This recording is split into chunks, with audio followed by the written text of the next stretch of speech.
দেখুন নবদ্বীপে আমার মহাপ্রভুর একজন পারিষদ ভক্ত ছিলেন, যার নাম ছিল সেন শিবানন্দ। এই শিবানন্দ পণ্ডিত ইনি তো প্রসাদ ভোজি মা, প্রত্যেক দিন মন্দিরে আমার ভগবানকে সেবা দিয়ে, বাহিরে সে ভক্ত বৈষ্ণবদের সেবা দিয়ে নিজে সেবা করতে। হরি ভক্ত, কৃষ্ণ ভক্ত। আজকে যখন মন্দিরে মধ্যাহ্নকালে ভোগ লাগিয়েছে, বাড়ির সামনে একটা রাস্তা দিয়ে যাচ্ছিল একটা কুকুর। যেই না ভোগ লাগিয়েছে, ওই ঘ্রাণ, ওই সুগন্ধ যখন নাসিকায় লেগেছে, কুকুরটার স্থির থাকতে পারল। দেখবেন কুকুরদের ঘ্রাণ শক্তিটা বেশি হয়। আর স্থির থাকতে পারলো না। কুকুরটা মনে মনে চিন্তা করছে, এতদিন কত কিছু আমি সেবা করেছি, কিন্তু এমন অমৃত মাখানো সুগন্ধিযুক্ত খাবার এর আগে তো আমি কোনোদিন সেবা করি। তা যার বাড়ি থেকে আসছে সেই বাড়িতেই আমি যাব। ঘ্রাণটা শুকে কুকুরটা শিবানন্দ পণ্ডিতের বাড়ির উঠানে গিয়ে দাঁড়িয়েছে। দেখছে কত শত ভক্ত দাঁড়িয়ে আছে একটু প্রসাদ পাওয়ার জন্য। কুকুরটা চিন্তা করছে, আমি যদি এখানে কিছুক্ষণ অপেক্ষা করি, হয়তো আমাকেও একটু প্রসাদ দেবে। ভগবানের প্রসাদ সবার সেবা করবার অধিকার আছে বাবা। কুকুরটা দূরে চুপটি করে বসে শিবানন্দ মন্দিরে ভোগ লাগিয়ে ভক্ত বৈষ্ণবদের সেবা দিয়েছে। দেখতে পেল দূরে একটা কুকুর বসে। কুকুরটার কাছে গিয়ে বলে, কি রে, প্রসাদ পেয়েছিস? কিন্তু সে তো আর কথা বলতে পারে না। কি রে, প্রসাদ পাবি? আচ্ছা দাঁড়া, আমি দেখছি। ঘরে গিয়ে একটা কলার পাতায় করে কিঞ্চিত প্রসাদ এনে ওই কুকুরটার সামনে দিয়েছে। ওমা, এমনি প্রসাদের কিন্তু একটু অন্যরকম ঘ্রাণ, সুবাস, কিন্তু সেটা যখন গোবিন্দ সেবায় ভোগ লাগানো হয়, সেটা কিন্তু অন্যরকম একটা ঘ্রাণ ও সুগন্ধ। যে দেখবেন সংকীর্তন মাঝে যজ্ঞ বাড়িতে যখন প্রসাদ রন্ধন করা হয়, আপনি এমন করে যদি বাড়িতে রন্ধন করতে যান, পারবেন না বা হবেও। কেননা এই যে যজ্ঞ মাঝে, সংকীর্তন মাঝে, হরিবাসরে যখন প্রসাদ রন্ধন করা হয়, যারা রন্ধন করছেন কৃষ্ণ নাম শ্রবণ করতে করতে কিন্তু রন্ধন করছে। তারপরে গোবিন্দ সেবায় ভোগ লাগানো হলো, তারপরে প্রসাদ ভক্তগণ সেবা পেল, মহাপ্রসাদ হয়ে গেল। কুকুরটা মনের আনন্দে সেবা করে চলে গেছে। পরদিন চিন্তা করছে, আমি যদি আজও যাই, আজও হয়তো আমাকে একটু প্রসাদ দেবে। কুকুরটা আজও গেছে। তা কুকুরটাকে দেখে চিনতে পেরেছি, কি রে এসেছিস, দাঁড়া তোর জন্য প্রসাদ এনে দিয়েছি। আজও কলার পাতায় করে প্রসাদ এনে দিয়েছি। বাবা, কুকুরটা আজও মনের আনন্দে সেবা করেছে। এমনি ভাবে একদিন যায়, দুদিন যায়, শিবানন্দের বাড়ি থেকে ওই কুকুরটার কোথাও যায়। কেন জানি শিবানন্দের প্রতি একটা মায়া জন্মে গেছে, আর কুকুরটার প্রতি শিবানন্দের একটা মায়া জন্মে গেছে, কোথাও যায়। এখন একদিন এমনি ভাবে মা, কয়েকদিন পার হয়ে গেল, যেদিন মাসের মাঝখানে ওই যে একাদশীর দিন এলো, শিবানন্দ চিন্তা করছে, আজকে তো একাদশী, তা আমরা তো সবাই আজকে একাদশী করব, ফল প্রসাদ সেবা করব, মন্দিরে ফল প্রসাদ দেওয়া হবে। তা বাড়িতে যে কুকুরটা আছে, ও তো আর একাদশী করতে পারবে না, ওর জন্য আলাদা করে আমি একটু অন্ন প্রসাদ রন্ধন করে রেখে দিই। মন্দিরে ফল প্রসাদ নিবেদন করলো, ভক্ত সব লাইন দিয়ে বসে আছে, সকলকে ফল প্রসাদ দেওয়া হচ্ছে। আর কুকুরটার সামনে কলার পাতায় করে অন্ন দিয়ে বলছে, এই নিয়ে সেবা করে। আজকে তো একাদশী, তুই একাই অন্ন সেবা করবি, আমরা কেউ অন্ন সেবা করবো। অন্ন দিয়ে শিবানন্দ চলে। কুকুরটা কেঁদে উঠলো, গোবিন্দ, সবাই একাদশী করছে, সবাই তোমার নাম করছে, আমি কি একটু তোমার নামে একাদশীও করতে পারবো না প্রভু? পশুকুলে জন্ম নিয়েছি বলে আমি একাদশীও করতে পারবো না দয়া। কাকে বলবো আমার কথা? কেউ তো আমার কথা বুঝবে না। তাই কুকুরটা ওই প্রসাদের দিকে তাকিয়ে অঝর ঝরায় কাজ। শিবানন্দ এসে বলে, কিরে প্রসাদ দিয়েছি, সেবা করে নে। কুকুরটা কোনো কথা বলছে না, কাজ। কি হলো, সেবা করে নে।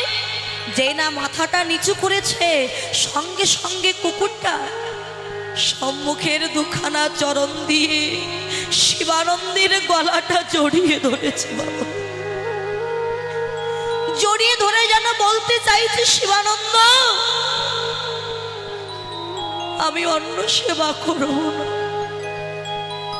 আমিও একটু একাদশী করতে চাই আমার প্রভুর জন্য, আমিও তোমাদের সঙ্গে একাদশী করব। কিরে কাঁদছিস কেন? তুই কি অন্য সেবা করবি? তুই কি একাদশী করতে চাস? কিন্তু মা, তার কথা তো কেউ বুঝতে পারে না। আচ্ছা তুই দাঁড়া, আমি দেখছি।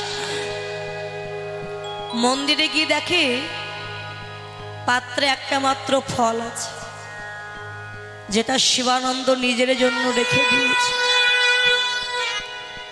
ফলটা নিয়ে ওই কলার পাতার উপরে দেখেছে, এক পাশে অন্ন, এক পাশে ফল। দেখি কোনটা সেবা কর। ফল প্রসাদ দিয়েছে তো মা, কুকুরটা আনন্দে আত্মহারা হয়ে ওই অন্ন প্রসাদ রেখে ওই ফল প্রসাদটাই মনের আনন্দে সেবা করেছে। ও, তুই তাহলে একাদশী করবার জন্য কাঁদছিলি? ঠিক আছে, আমি যখন বুঝতে পেরেছি, এবার একাদশীর দিন এলে আমি তোকে আর অন্ন দেব না, তুইও একাদশী করবি। ওই বাড়িতেই থাকে, একাদশী করে, আর ভক্তগণ যখন সেবা করে যে এঠো প্রসাদ পড়ে থাকে, ওই এঠো প্রসাদ কুকুরটাই সেবা করে। ভগবান বললেন, আমি যখন সেবা করি সেটা শুধু প্রসাদ হয়, আর আমার ভক্তগণ যখন সেবা করে মহাপ্রসাদে পরিণত হয়ে যায়।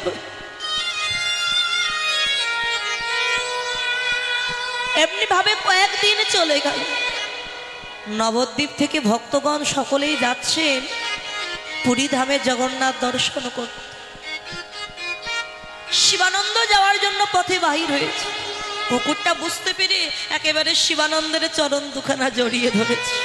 শিবানন্দকে বলতে চাইছে যে আমিও যাব তোমার সাথে একটু জগন্নাথ দর্শন করতে। অনেকদিন বাড়িতে আছে তো, তা কুকুরটার ভাব দেখলে বুঝতে পারে কি বলতে চাইছে। তুই যাবি? চল চল, তুই আর আমি যাবো, চল। কুকুরটাকে নিয়ে নদীর ঘাটে গিয়ে দাঁড়িয়েছে, মানে আরো অনেক ভক্ত দাঁড়িয়ে আছে, সবাইকে নিয়ে একসাথে নদী পার হয়ে তারপরে জগন্নাথ ধামে যাবে। কুকুরটাকে নিয়ে যখন গিয়ে দাঁড়িয়েছে, অন্যান্য ভক্তরা বাবা রেগে গেছে, প্রধান্বিত হয়ে গেল। শিবানন্দ, ও শিবানন্দ, তুমি যাবে সঙ্গে কুকুরটাকে নিয়ে যাবে নাকি? আবার বাবা তখনকার সময়ে কুকুর বিড়ালকে কেউ স্পর্শ করতো না, স্পর্শ করলে স্নান করতে হতো। শোনো, যদি কুকুরটাকে নিয়ে যাও তবে আমাদের সঙ্গে তোমাকে নিয়ে যাব, আর যদি কুকুরটাকে রেখে যেতে পারো তবে তুমি আমাদের সঙ্গে চলো। শিবানন্দ শুধু একবার কুকুরটার দিকে তাকিয়েছে। কুকুরটা অঝর ঝরায় কাঁদছে, আর শিবানন্দের বদন পানে তাকিয়ে আছে। দেখি শিবানন্দ কি বলে।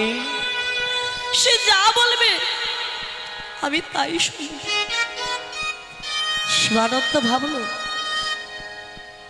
কুকুরটা এতটা পথ আমার সাথে এসেছে, আজকে যদি আমার স্বার্থের জন্য আমি ওকে রেখে যাই, ও মনে বড় কষ্ট পাবে। ঠিক আছে ভাই, তোমরা তাহলে যাও, আমি আমার কুকুরটাকে রেখে যেতে পারবো। শিবানন্দ, একটা কুকুরের জন্য তুমি আমাদের সঙ্গ ত্যাগ করলে? বেশ, থাকো তোমার ওই কুকুরটা। সবাই চলে গেল। শিবানন্দ মাঝিকে ডেকে বলে, মাঝি ভাই, ও মাঝি ভাই, তুমি আমাকে একটু দয়া করে তোমার নৌকায় করে পার করে দেবে। পার তো করবো, তোমার সঙ্গে কুকুরটাকে নিয়ে যাবে নাকি আবার? ভাই ওই এতটা পথ আমার সাথে এসেছে, ওকে রেখে বলো আমি কি করে যাব। দেখো ভাই, কুকুরটাকে পার করে দিলে তোমার ক্ষতি কি? বলছে দেখো, যদি কেউ জানে আমার নৌকায় কুকুর উঠেছিল, আমার নৌকায় আর কেউ উঠবে না। ঠিক আছে, তুমি যত মানুষকে পার করবে সবার ভাড়া না হয় আমি দিয়ে দেব, তুমি শুধু দয়া করে আমার এই কুকুরটাকে একটু পার করে দাও। আরেকটা শর্ত আছে। বলো কি শর্ত? ওপারে গিয়ে কুকুরটাকে নামিয়ে তুমি নিজে জল দিয়ে আমার নৌকাটা ধৌত করে পরিষ্কার করে দে। কেননা কেউ জানতে পারলে আমার নৌকায় আর উঠবে না। ঠিক আছে না? পার করে যখন ওপারে দিয়েছি, কুকুরটাকে নামিয়ে শিবানন্দ জল দিয়ে নৌকাটা ধৌত করে দিচ্ছে। বাবা, কুকুরটা দেখছে আজ আমার জন্য আমার প্রভুর এত কষ্ট, এত দুঃখ, যার কাছে যাই সেই তাকে অবহেলা করে, ঘৃণা করে। আমার জন্য তার এত কষ্ট, আমি থাকলে তার কষ্ট, আমি না থাকলে তো আর কোনো কষ্ট। এই আমি চলে যাচ্ছি, কুকুরটা কাঁদতে কাঁদতে চলে যাচ্ছে। মাঝি শিবানন্দকে ডেকে বলে, শিবানন্দ, ও শিবানন্দ, তুমি কার জন্য এত কষ্ট করছো গো? কেন ভাই? যে কুকুরটার জন্য তুমি আমাদেরকে ত্যাগ করলে, দেখো ওই কুকুরটাই পার হয়ে গিয়ে তোমাকে ছেড়ে কেমন চলে যাচ্ছে। দেখো। শিবানন্দ তাড়াতাড়ি করে উঠে দেখে সত্যি কুকুরটা চলে যাচ্ছে। মনে বড় কষ্ট পেল, যার জন্য আমি এত কিছু করলাম আজ সেই আমায় ছেড়ে চলে গেল। ও যখন আমার চিন্তা করলো না, আমি আর ওর চিন্তা করব? ও যা, চলে যা। শিবানন্দ কাঁদতে কাঁদতে একা একা যাচ্ছে। বাবা, সবার আগে, ভক্তদেরও আগে ওই কুকুরটা পৌঁছে গেল জগন্নাথ ধামে। কোথায় জানে? যেখানে স্বয়ং গৌর হরি ওই গরুড়া ধ্বস্তম্ভে হাতখানা রেখে জগন্নাথের মূর্তি দর্শন করছে আর অঝর ঝরায় কাঁদছে। কেননা গৌরী তো জগন্নাথ, গৌর হলেন সচল জগন্নাথ আর মূর্তি হলেন অচল জগন্নাথ। গৌরী তো সেই জগন্নাথ, কাঁদছে অঝর ঝরায়। আর কুকুরটা গিয়ে আমার মহাপ্রভুর চরণের পাশে গিয়ে বসে পড়ে। গৌর হরি যখন কাঁদছে, তার নয়নের জল কুকুরটার মাথায় এসে পড়ছে। আর কুকুরটা যখন কাঁদছে, তার নয়নের জল সব আমার গৌর হরির চরণে গিয়ে পড়ছে। চমকে উঠেছে আমার গৌর হরি। কে কে কে কাঁদছে অমন করে? চরণের দিকে তাকিয়ে দেখে সেই কুকুরটা বসে বসে কাঁদছে। কুকুরটাকে ডেকে বলে, উরি কাঁদছিস কেন? তুইও এসেছিস জগন্নাথ দর্শন করতে, কাঁদিস না, একবার কৃষ্ণ বল, একবার কৃষ্ণ বল। কুকুরটার সঙ্গে সঙ্গে মহাপ্রভুর চরণ দুখানা জড়িয়ে ধরেছে। গৌর হরি, মন যে চাই একটু কৃষ্ণ বলবো, কিন্তু তুমি যে আমার বলার মতো শক্তি দাওনি। কি করে বলবো বলো কৃষ্ণ? প্রভু গো,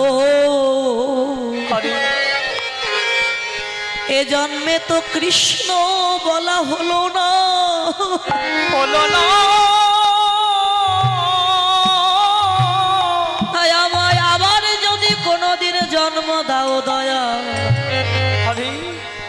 সেদিনে যেন পশুকুলে জন্ম দিও না, আমায় কৃষ্ণ ভক্ত মায়ের গর্ভে জন্ম দিও।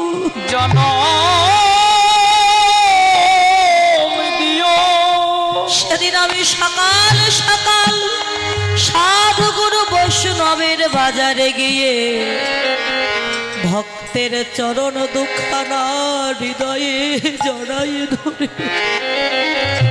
যেন হা কৃষ্ণ বলে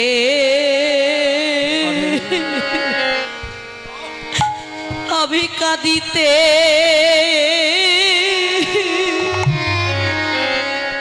কাঁদিতে পারি। আমি হা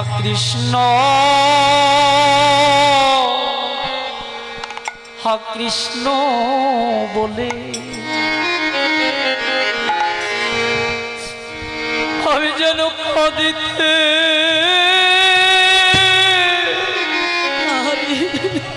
কাঁদিতে পারি।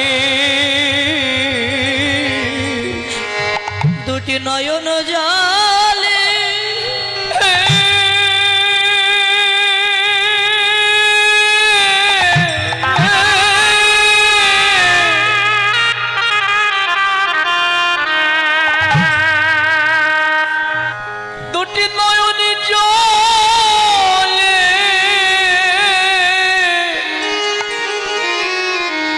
বুগু ভাষা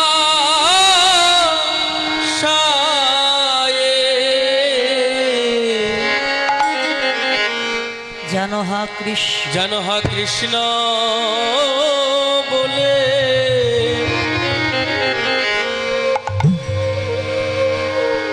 কাঁদিতে পারে। শুধু এ জন্মে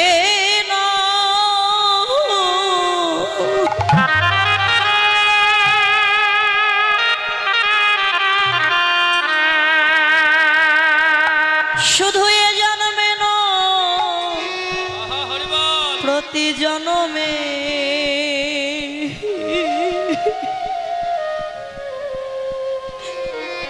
জনমে জনমে যেন হা কৃষ্ণ বলে হরি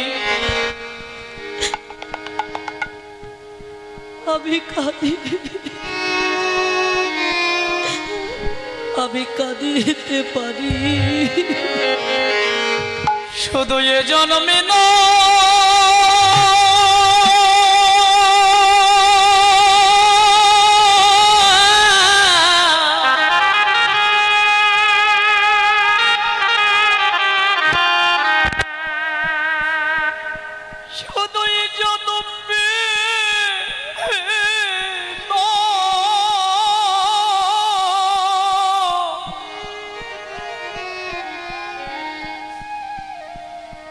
প্রতি জন্মে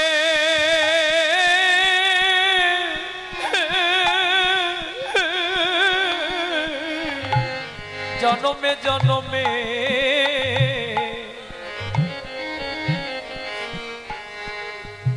আমি যেন হা কৃষ্ণ বলে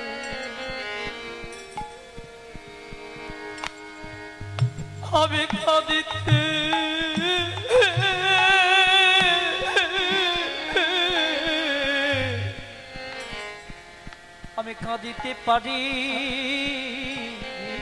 সেদিনে যেন চরণ ছাড়া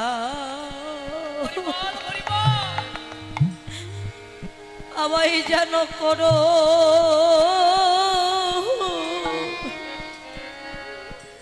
আমায় করো না গো আমায় সেদিন চরণ ছাড়া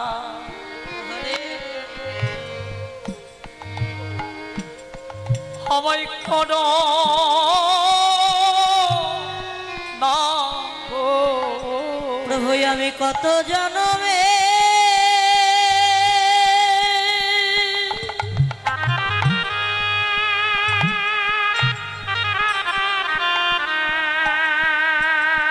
আমি কত জনমে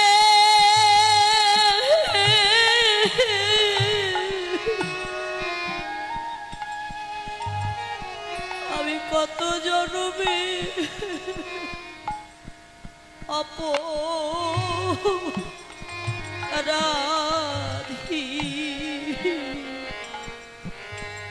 আমায় যেন চরণ ছাড়া করো না গো। আমি কত জনমে নিতাই গৌর হরিব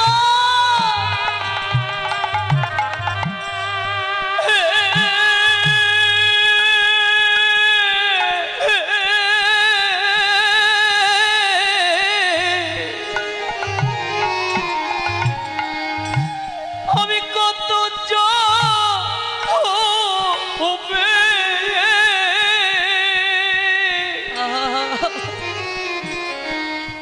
আমি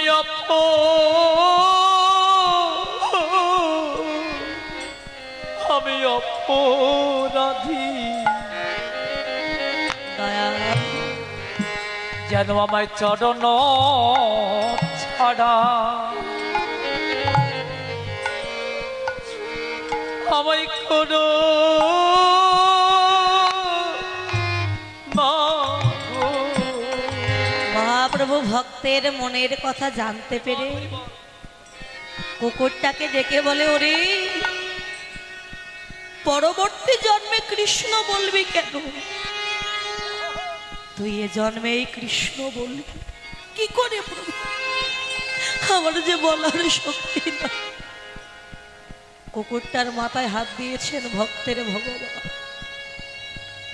হাত দিয়ে বলে, ওরে এবার তুই একবার কৃষ্ণ বল, এবার তো কৃষ্ণ বল। মহাপ্রভুর কৃপায় ওই কুকুরটা নিজের ডাক ভুলে গিয়ে হা কৃষ্ণ হরে কৃষ্ণ হরে কৃষ্ণ কৃষ্ণ কৃষ্ণ হরে হরে হরে রাম রাম রাম হরে হরে। বাবা কুকুরটা যখন কৃষ্ণ কৃষ্ণ বলে চিৎকার করে উঠেছে, শিবানন্দ পণ্ডিত দূর থেকে দেখতে পেল আমার বাড়ির সেই কুকুর, সে বলছে কৃষ্ণ গৌর হরি। এ আমি কি দেখছি, কুকুরেও কৃষ্ণ বলে। কুকুরে কৃষ্ণ বলে, একটা পশু সে কিনা কৃষ্ণ বলছে। গৌর হরি বললেন, শিবানন্দ তুমি কাকে পশু বলছো গো? ওকে পশু বলো না। তুমি কে জানো না, ভক্তি যার কৃষ্ণ তার।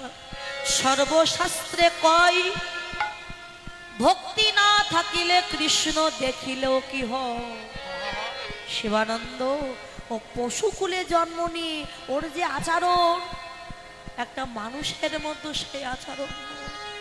ও পশুকুলে জন্ম নিয়ে ভগবানকে চিনতে পেরেছে। আর আমরা অনেকে আছি মানব কুলে জন্ম নিয়ে একবার হা কৃষ্ণ বলে আমরা কোনোদিন কাঁদলাম। ওকে পশু বলো না, ও পরম ভক্ত। ওর দেহে যে ভক্তি, এই ভক্তি সাধারণ মানুষের দেহে না। যে তোমার বাড়িতে থেকে একাদশী করলো, বৈষ্ণবের প্রসাদ সেবা করলো, এত দূর ছুটে এসেছে জগন্নাথ দর্শন করতে, তুমি ওকে পশু বলো না। ও পরম ভক্ত। শিবানন্দ ছুটে গিয়ে কুকুরটাকে ডেকে বলে, ভক্ত রে তুই আমায় ক্ষমা করে দি। তুই এতদিন আমার বাড়িতে ছিলি, কিন্তু আমি তোকে চিনতে পারিনি। শুনেছি ভক্ত সঙ্গ করলে নাকি মানব জন্ম ধন্য হয়ে যায়। ধন্য হয়ে যায়। আমার দেহে তো হলো না এমন কৃষ্ণ প্রেম ভক্তি, কেন আর দূরে দাঁড়ায় আছি? একবারে আয় ভক্ত, ভক্ত সঙ্গ করি। একবার আয়া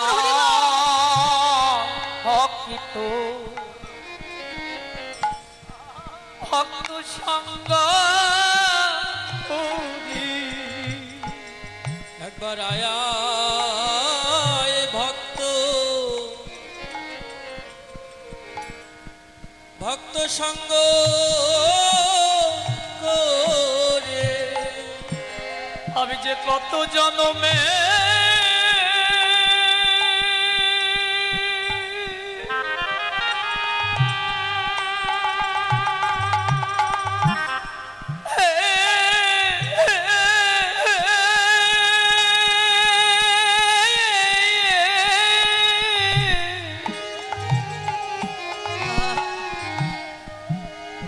আমি যে কত জনমে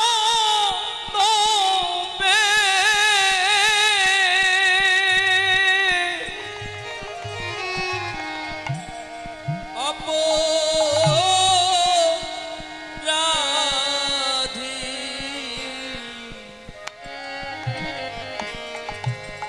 একবার আয়া এ ভক্ত আরে ভক্ত সঙ্গ করে যার প্রেম ভক্তি নাই সে যদি ভক্ত কৃপা পেতে চায়, ভক্তি পেতে চায়, আগে ভক্তকে একবার বুকে জড়িয়ে ধরো। কেন জানো? ভক্তের হৃদয়ে আছে ভক্তি, প্রেম ভক্তি। তুমি যখন ভক্ত সঙ্গ করবে তখন ওই ভক্তের বক্ষে স্পর্শ করলে সে যদি কৃপা করে দেয় তোমার প্রেম ভক্তি, তুমি ভক্তি পেয়ে যাও। বাবা, আজ এসেছি সবাই আমরা, কার কখন ডাক আসবে কেউ বলতে পারে না। তাই এসেছি যখন, সামনের বছর হয়তো এই দিনটা অনেকের ভাগ্যে আসবে না, হয়তো কীর্তনটা হবে এখানে, কত কীর্তনী আসবে, কত শত ভক্ত আসবে, হয়তো আমিই থাকবো না, এমন একটা দিন আসবে আপনাদের মধ্যে অনেকেই থাকবে না। তাই এসেছি যখন সকল মান অভিমান পরিত্যাগ করে এক ভক্তই অপর ভক্তকে বক্ষে জড়াইয়ে ধরে একবার শেষবারের মতো সবাই করো বৈষ্ণবে সঙ্গ করো। একবার সবাই করো বৈষ্ণবে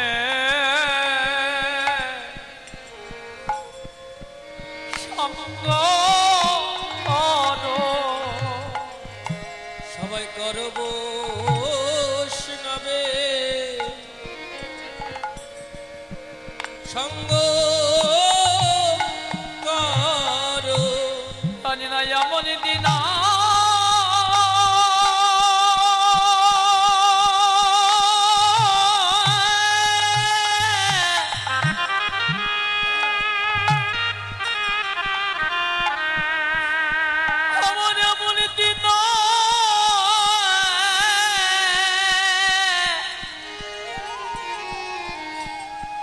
জীবনে আর ভয় কি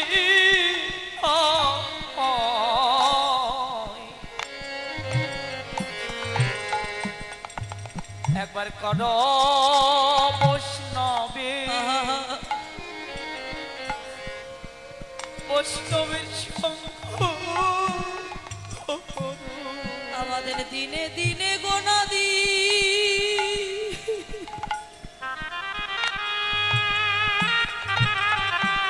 ওরে ভক্ত রে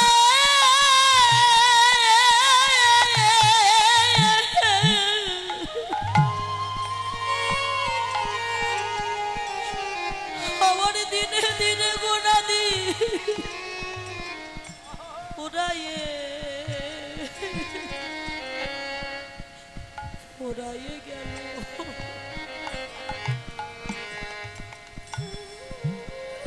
একবার আয়া করো বৈষ্ণবে বৈষ্ণবের সঙ্গ করো। আমার দিনে দিনে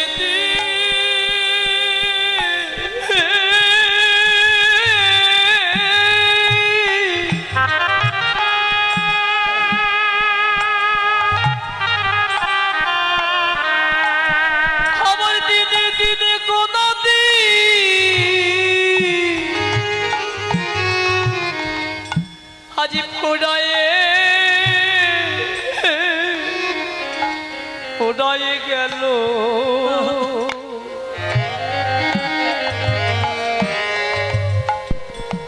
একবার করো বৈষ্ণবে বৈষ্ণবের সঙ্গ করো আমাদের এমন ভাগ্য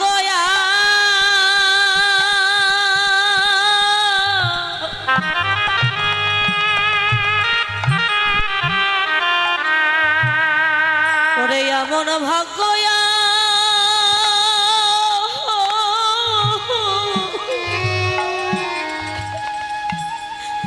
আমাদের আর হয় কি হয় কি না হয় একবার করো বৈষ্ণবে সঙ্গ করো আমাদের এমন ভাগ্য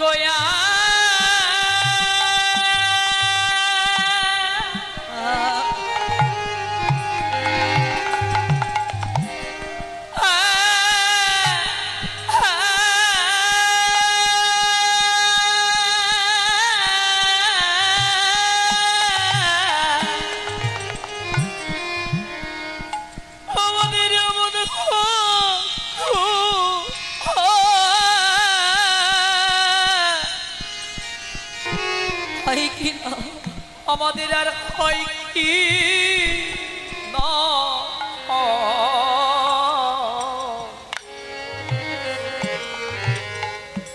করো একবার করো বৈষ্ণবে বৈষ্ণবের সঙ্গ করো একবার তাকে দেখুন এই মানব দেহের দিকে এই মানব দেহের দিকে তাকা আমরা অনেকে বলি ছেলেটা বড় হচ্ছে কিন্তু না একদিন দুদিন যাই ছেলেটার আয়ু সূর্য ধীরে ধীরে অস্ত চলে চলে যাচ্ছে ওমা এই দেহের আয়ু সূর্যটা যখন একবার ডুবে যাবে চার বন্ধু কাঁধে নিয়ে শ্মশানে নিয়ে যাবে আমার আপনজন যারা আছে আমার আত্মীয় স্বজন বন্ধু বান্ধব আমার পুত্র আমার কন্যা তারা কি করবে জানো ওই শ্মশানে গিয়ে স্নান করে চিতায়ের উপরে তুলে দেবে মুখে আগুন লাগিয়ে যখন চলে আসবে এই সোনার দেহটা পুড়িয়ে ছাই করে দেবে কিসের এত অহংকার পুড়িয়ে ছাই হয়ে যাবে আগুনে সব শেষ হয়ে যাবে যখন চলে আসবে কি করবে জানো পশ্চাতে ঘুরে ওই মাটির কলসিটা ভেঙে দিয়ে চলে আসবে দুদিন কাঁদবে 10 দিন কাঁদবে তারপরে ভুলে যাবে এই মায়ার সংসার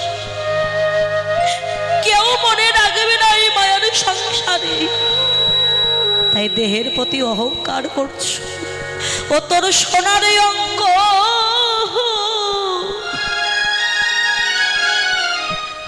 হবে ভঙ্গরে ওদের সোনার অঙ্গ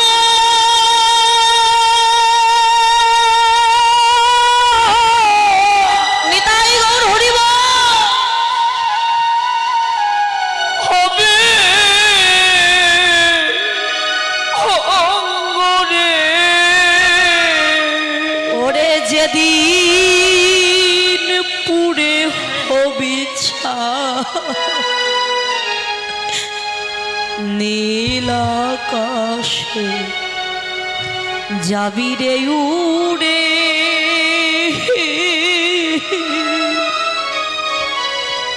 কয়লারি ধোয়া ওরে নীল আকাশে যাবে রে কেউ তোমার সঙ্গে যাবে না কয়লারি তোমা অত নীল নীলাকাশে যাবি রে উঠে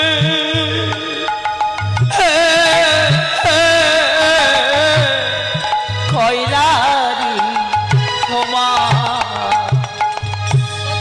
সোনারঙ্গ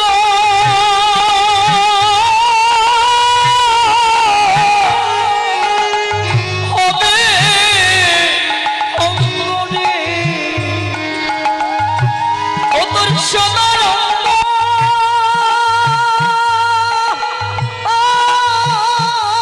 গোবিন্দ হবে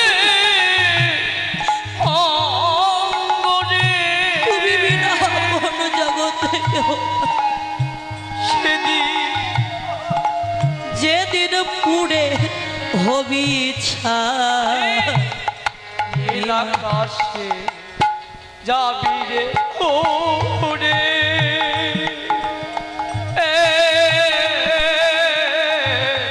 কয়লারি ধোঁয়া ওরে নীলাকাশে যাবি রে ওরে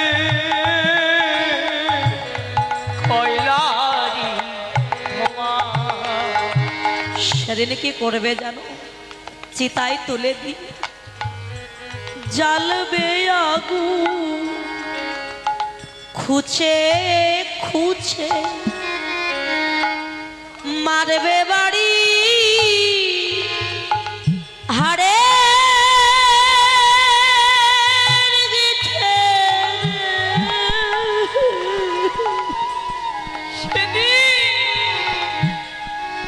জ্বালিবি আগুন খুঁজে খুঁজে আহা হরিবল মারবে বাড়ি হারে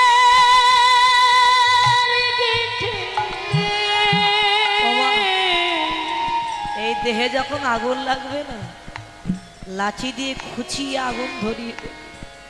হাড়গুলো যখন ভাঙবে না, পুড়বে না, লাঠি দিয়ে ভেঙে গুঁড়ো করে দেবে। জ্বালবে আগুন খুঁচে খুঁচে মারবে বাড়ি হাড়ে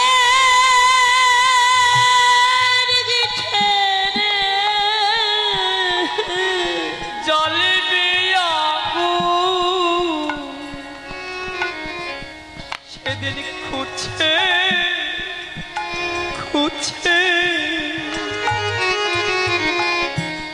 মারবে বাড়ি হারে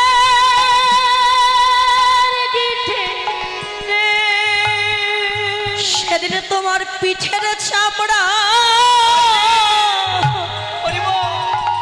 যাবে ফেটে রে।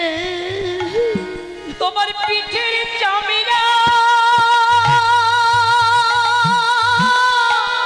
ও গোবিন্দ হৃদয় গো। যাবে ফেটে রে। সন্তান যদি মাটিতে পড়ে যায় কিংবা দেহে যদি কোনো আঘাত লাগে, পিতামাতা কি করে? সন্তানের গায়ে হাত বুলিয়ে দিয়ে বলে, বাবা তুই কেমন করে পড়লি বাবা, তোরও ব্যথা লাগেনি তো খোকা? কিন্তু যেদিনই পিঠের চামড়াটা ফেটে যাবে, ওরে মো তোর পিঠের চামড়া যাবে ফেটে, পিঠের চামড়া যাবে ফেটে রে।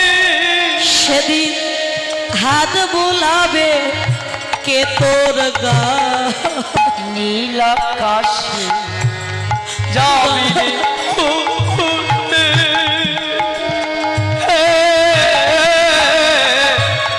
কয়লারি ধোঁয়া ও তুই নীল আকাশে যাবি রে উঠে।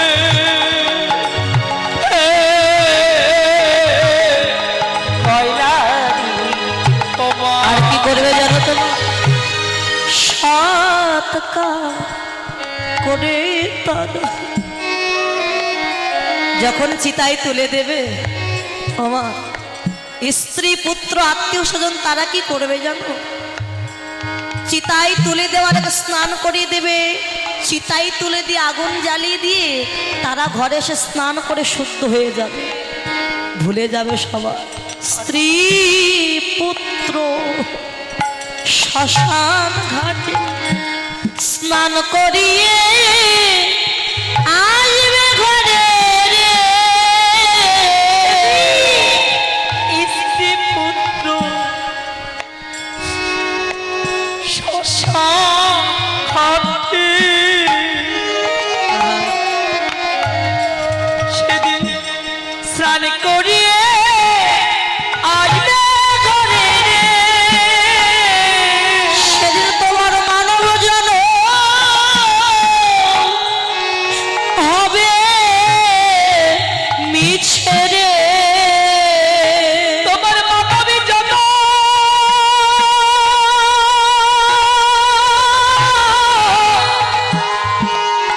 সেদিন হবে মিছে রে। ওরে ভাবা পাগলা ভেবে কর, নীল আকাশে যাবি রে ও